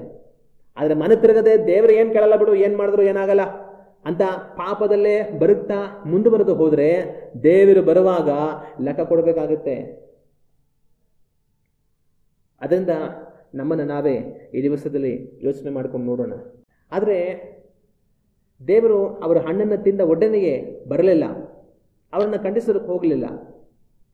ಆದರೆ ಹಂಗಂತ ಹೇಳಿ ಇವರ ಹಣ್ಣನ್ನು ತಿಂದಿದ್ದು ದೇವರಲ್ಲಿ ಯಾವುದೇ ಪ್ರಭಾವ ಉಂಟು ಮಾಡಲಿಲ್ವಾ? ಇವರ ಹಣ್ಣನ್ನು ತಿಂದಿದ್ದು ದೇವರ ಹೃದಯವನ್ನು ಒಡೆಯಿತು. ಇವರ ಹಣ್ಣನ್ನು ತಿಂದಿದ್ದು ದೇವರ ಮನಸ್ಸನ್ನು ಒಡೆಯಿತು. ದೇವರು ಇವರು ಏನ್ ಮಾಡ್ತಾರೆ, ತಮ್ಮ ಸ್ವತಂತ್ರವನ್ನು ಉಪಯೋಗಿಸಿ ಅಂತ ನೋಡ್ತಾ ಇದ್ರು. ಆದರೆ ಯಾವಾಗ ಇವರು ದೇವರ ಮಾತಿಗೆ ಅವಿಧೇಯರಾಗಿ ಹಣ್ಣನ್ನು ತಿನ್ನಬೇಕಂತ ಹೇಳಿ ತಮ್ಮನ್ನು ಒಪ್ಪಿಸಿಕೊಟ್ಟು ದೇವರ ಮಾತನ್ನು ಮೀರಿ ಹಣ್ಣನ್ನು ತಿಂದ್ರು, ದೇವರ ಆ ಕ್ಷಣವೇ ಪ್ರತ್ಯಕ್ಷವಾಗಿ ಅವರನ್ನು ಶಪಿಸಲಿಲ್ಲ. ಆದ್ರೆ ದೇವರ ಮನಸ್ಸು ಒಡೆದು ಹೋಯಿತು.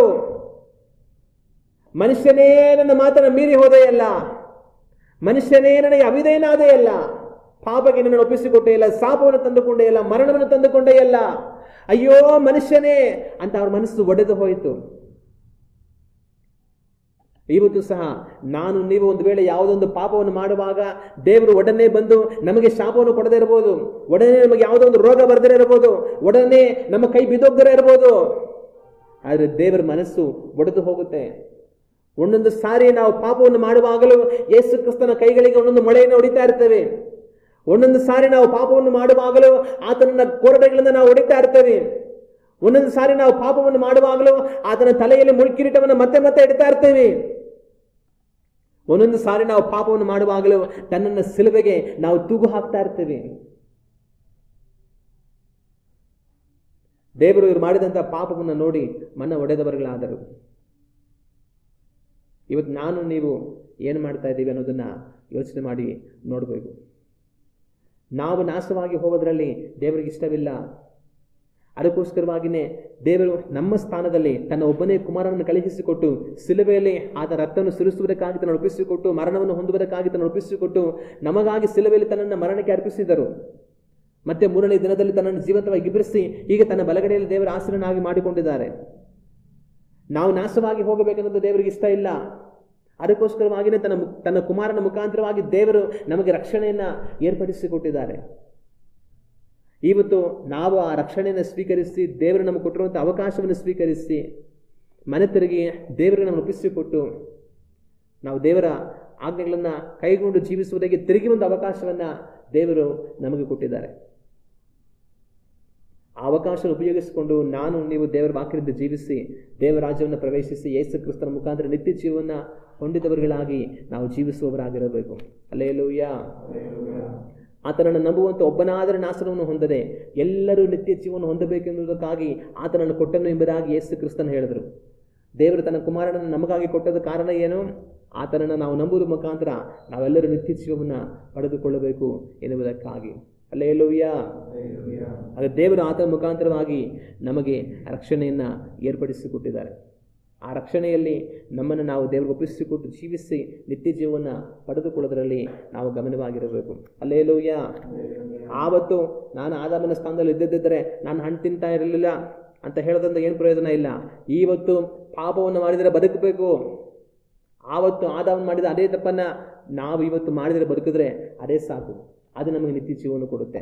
ಹಲ್ಲೆಲೂಯಾ. ನಾವೆಲ್ಲ ಎದ್ದು ನಿಂತು ಕಣ್ಣುಗಳನ್ನು ಮುಚ್ಚಿ ದೇವರನ್ನು ನೋಡಿ ಪ್ರಾರ್ಥನೆ ಮಾಡೋಣ.